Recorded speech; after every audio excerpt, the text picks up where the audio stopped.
Selon certains généticiens, nous sommes près de ressusciter des espèces disparues.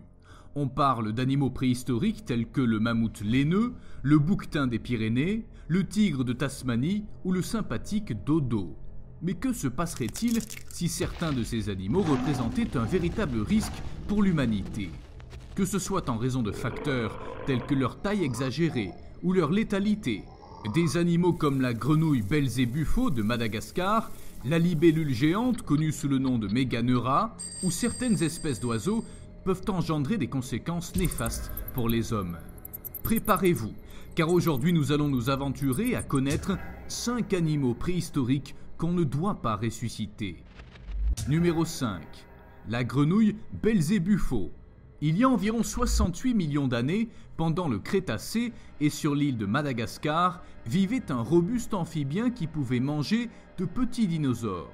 Il s'agit de la grenouille du diable, ou Belzébuffo, la plus grande grenouille qui ait jamais existé, selon une étude menée par une équipe internationale de chercheurs à l'Université Polytechnique de Californie et à l'Université d'Adélaïde en Australie. L'animal pouvait mesurer jusqu'à 41 cm de long et peser 4 à 5 kg. Outre son impressionnante taille, l'amphibien est aussi connu pour son immense et puissante bouche. Avec une tête d'environ 15,4 cm, les grenouilles du diable mordaient avec une puissance de 2200 Newtons, soit environ 224 kg, comparable à la morsure d'un loup ou d'une tigresse.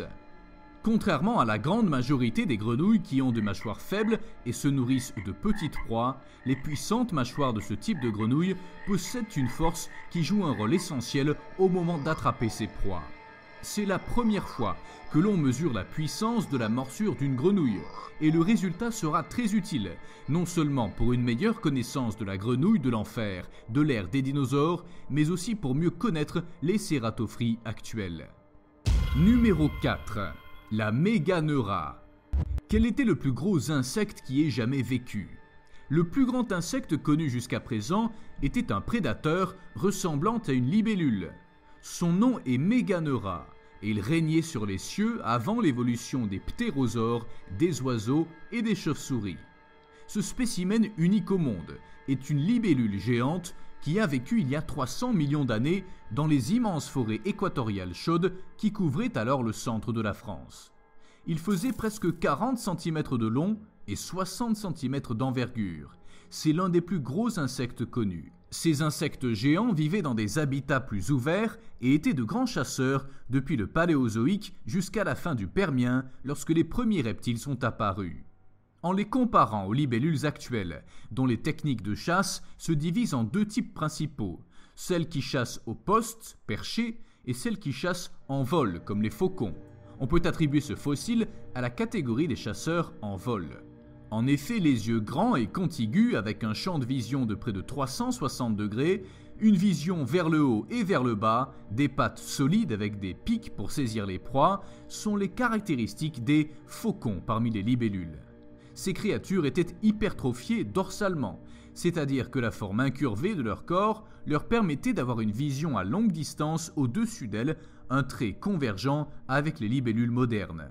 Le premier fossile de Méganeura moni a été découvert dans les mines de charbon de l'Allier en France en 1880. Mais comment le Méganeura est-il devenu si grand et pourquoi les libellules d'aujourd'hui sont-elles beaucoup plus petites? Pendant le Carbonifère, il y a 360 à 299 millions d'années, d'autres insectes étaient également très importants, tels que les cafards. Ce gigantisme a longtemps été expliqué par le fort pourcentage d'oxygène dans l'air, 2 fois le niveau actuel, soit près de 40%, qui aurait favorisé la physiologie du vol pendant cette période. Des explications basées sur des facteurs écologiques plus liés à l'absence de vertébrés prédateurs volants à l'époque expliqueraient ces grandes tailles d'insectes. Une combinaison de ces 2 phénomènes peut être également envisagée. Alors ne vous inquiétez pas, les insectes géants ne sont plus parmi nous.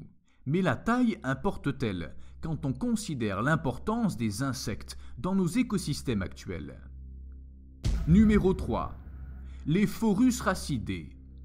Les Phorus racidae, surnommés les oiseaux de terreur en raison de leur image terrifiante, forment une famille de très grands oiseaux préhistoriques inaptes au vol qui étaient sans doute parmi les principaux prédateurs d'Amérique du Sud durant le Cénozoïque. Ils pouvaient atteindre de 1 à 3 mètres, avaient un poids compris entre 70 et 200 kg, mais étaient incapables de voler. Cependant, ils étaient très rapides, pouvant atteindre 70 km/h. La tête de ces oiseaux était énorme, et ils avaient la capacité d'asséner des coups de bec si puissants qu'ils pouvaient tuer l'une de ses proies instantanément. Sa taille imposante et son bec massif et puissant lui donnaient l'air si féroce que beaucoup avaient conclu que ces oiseaux étaient des superprédateurs carnivores, des tueurs sans pitié situés au sommet de la chaîne alimentaire. Il est important de savoir que ces oiseaux géants n'étaient pas limités à l'Amérique du Sud, mais vivaient également en Antarctique, puisque jadis l'Amérique du Sud et l'Antarctique étaient unies et n'ont fini de se séparer qu'il y a environ 50 millions d'années. Mais pourquoi les oiseaux de terreur ont-ils disparu ? Pour le scientifique australien Stephen Rowe, l'inconvénient d'être grand, c'est qu'en termes de population, on est généralement moins nombreux. Sur une même zone, on va trouver moins de gros carnivores que de plus petits carnivores. Donc la population totale de superprédateurs est plus faible. Ironie du sort, ce sont les carnivores les plus féroces qui disparaissent généralement les premiers en cas de crise écologique. La disparition des oiseaux de terreur est probablement liée à un changement de climat. Après plus de 55 millions d'années de domination, les derniers oiseaux de terreur ont disparu il y a environ 2 millions d'années aux Amériques et il n'y a que 50 000 ans en Australie. Son lointain cousin aujourd'hui s'apparenterait à l'émeu australien. Pensez-vous vraiment qu'il serait intéressant de ressusciter un oiseau capable d'atteindre 3 mètres de hauteur et de vous tuer d'un coup de bec ? Il n'y a guère de doute que ces animaux ont fait régner la terreur sur la Terre. Numéro 2. Le scorpion de mer préhistorique géant. Des scientifiques ont découvert en Allemagne le fossile d'une pince provenant d'un scorpion de mer de 2,50 m, une créature terrifiante qui vivait avant l'ère des dinosaures. Ce spécimen, daté de 390 millions d'années, a été découvert dans une carrière située près de la ville de Prüm en Allemagne et suggère que les araignées, les insectes et les crabes préhistoriques étaient beaucoup plus grands qu'on ne le pensait jusqu'à maintenant. On parle du scorpion de mer Yaekelopterus rhenaniae, un arthropode de la taille d'un crocodile qui était capable de dévorer presque tout, autant les animaux plus petits que les membres de sa propre espèce. L'archéologue Marcus Poschmann a pu déterminer que son fossile gravé dans la pierre avait appartenu à une espèce déjà connue de scorpion de mer Yaekelopterus rhenaniae, qui vécut entre 460 et 255 millions d'années avant notre époque. Mais cette pince-là mesure 46 cm, ce qui implique une taille de 2,50 m pour la longueur totale de l'animal. Un record est tombé.